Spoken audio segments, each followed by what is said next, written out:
Manchester United haven't won the Premier League since 2013. They haven't won the Champions League since 2008. And yet, year after year, they continue generating more money than almost every other football club in England. At the same time, hundreds of millions of pounds have left the club in interest payments, refinancing costs, and shareholder dividends linked to an ownership takeover that happened nearly 20 years ago. England's richest football club spent more than a decade behaving like a club that wasn't quite as rich as it looked. And that contradiction explains more about modern Manchester United than any league table ever could. When Sir Alex Ferguson retired in 2013, Manchester United weren't simply England's dominant football club. They were already becoming something else entirely, a global consumer brand. The timing mattered.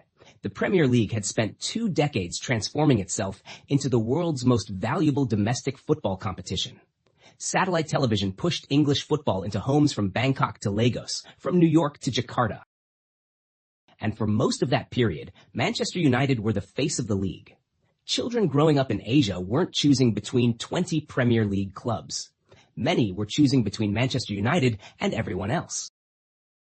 By the time performances started slipping after Ferguson's departure, the commercial machine had already been built.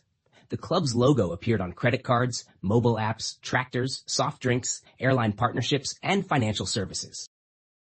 Supporters who had never visited Manchester were buying shirts and merchandise thousands of miles away. The football team could decline. The business could continue growing. That sounds strange because most industries don't work like that. If a restaurant serves bad food for 10 years, customers disappear. If a smartphone company releases poor products for a decade, market share collapses.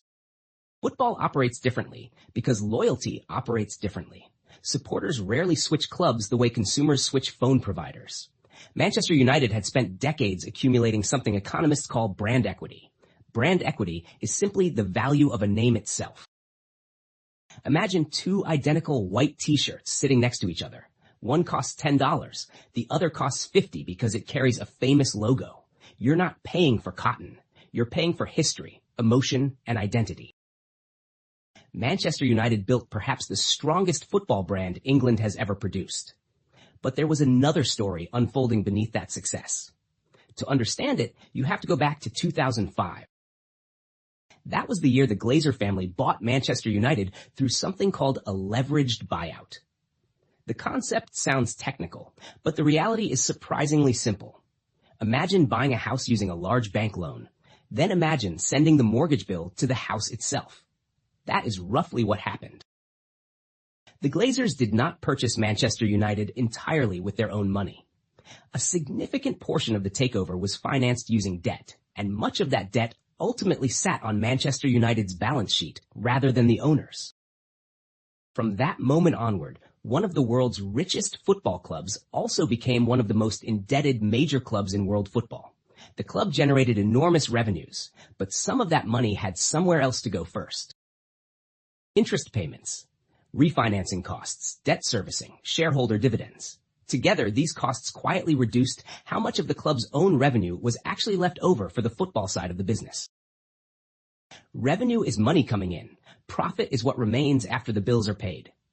Football fans often assume revenue automatically becomes transfer budgets. It doesn't, and football clubs have very large bills. Manchester United's revenues come from 3 major sources. The first is broadcasting revenue.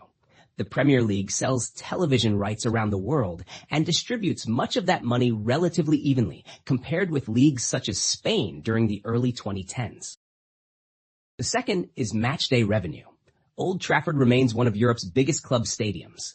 More than 70,000 supporters attending games creates one of football's most powerful matchday businesses through tickets, hospitality, tours, and events.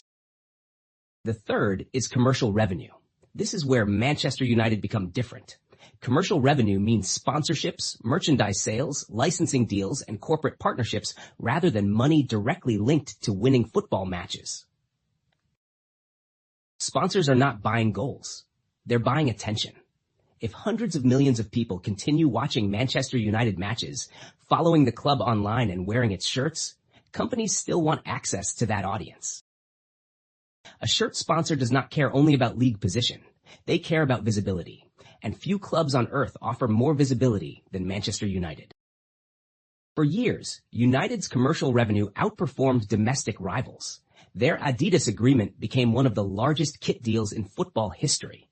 Their shirt sponsorship agreements repeatedly set records in English football. Even when Champions League qualification disappeared, the commercial engine kept moving. That doesn't mean missing the Champions League was financially painless. Far from it. Champions League football brings direct prize money from UEFA, additional broadcasting income, extra matchday revenue, and sponsorship bonuses written directly into commercial contracts. Most clubs feel that loss immediately. Manchester United simply possessed a brand strong enough to absorb the damage for longer than almost anyone else could. Meanwhile, the football world changed around them.